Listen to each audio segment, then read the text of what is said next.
America has problems. We don't have to tell you about that, but a growing number of people are looking to the government for solutions.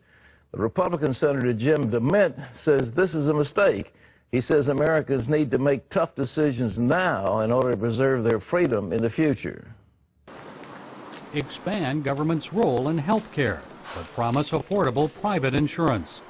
Tax and regulate business, but promise America will be a viable contender in the global economy. Curtail the development of fossil fuels, but promise low-cost gas and electricity. Can Washington truly have it both ways?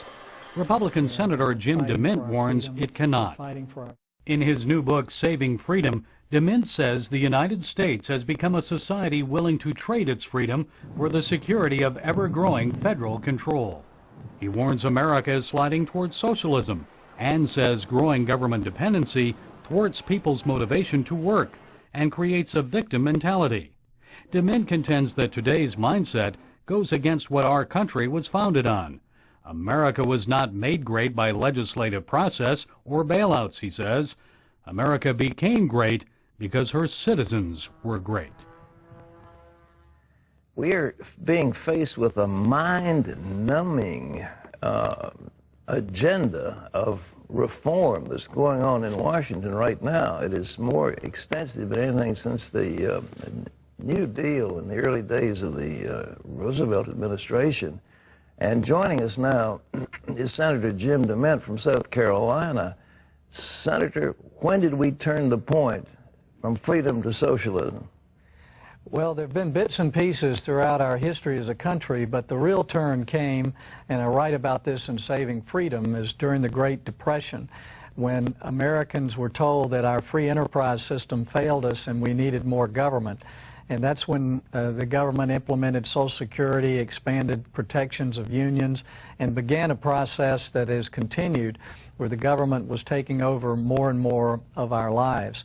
All over the country, Pat, people are asking me, what can they do? They're alarmed about the direction of our government, and Saving Freedom opens up the Capitol. It shows people what's happening and why it's happening and what they can do about it.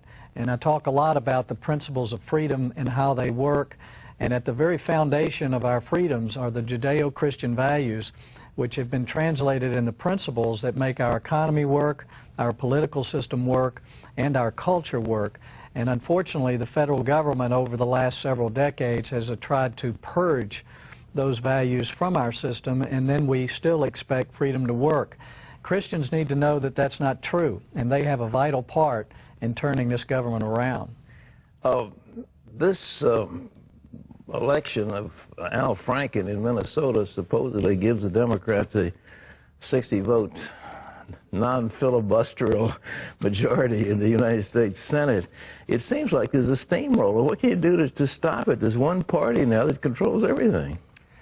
Well, Pat, I've seen a few senators who get on television and radio and your shows and explain something that's happening, whether it be hate crimes, whether it be amnesty for illegals or drilling. If we have a few senators and millions of Americans behind us, we can still change things and turn things around. And that's what Saving Freedom is all about, Pat, is reminding Americans that they have a role in taking charge of our country again, that this country is not our government and it doesn't belong to our government. It belongs to us.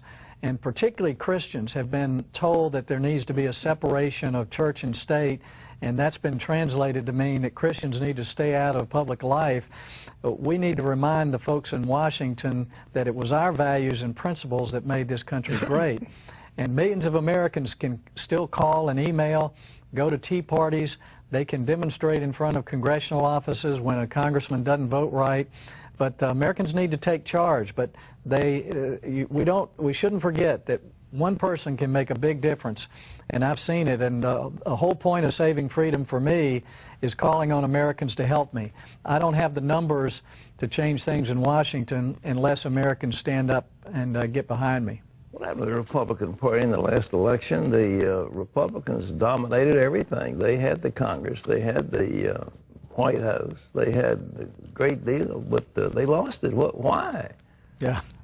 Well, Saving Freedom is critical of Republicans as well as Democrats. And I say in the book that I believe Republicans betrayed the trust of the American people. We lost our way. We spent too much money. We grew government. And there were a few big spenders in our party that basically guided us in the wrong direction.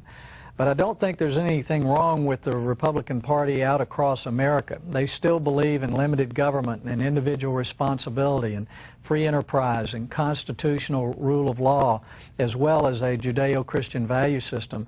We just need to take those same values and make sure that our elected officials represent them in Washington.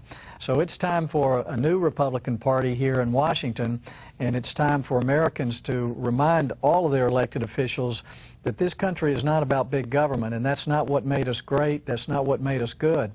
It was a free people who have the character and integrity to stand up and live their lives in a way that would honor God, but also honor our heritage as Americans.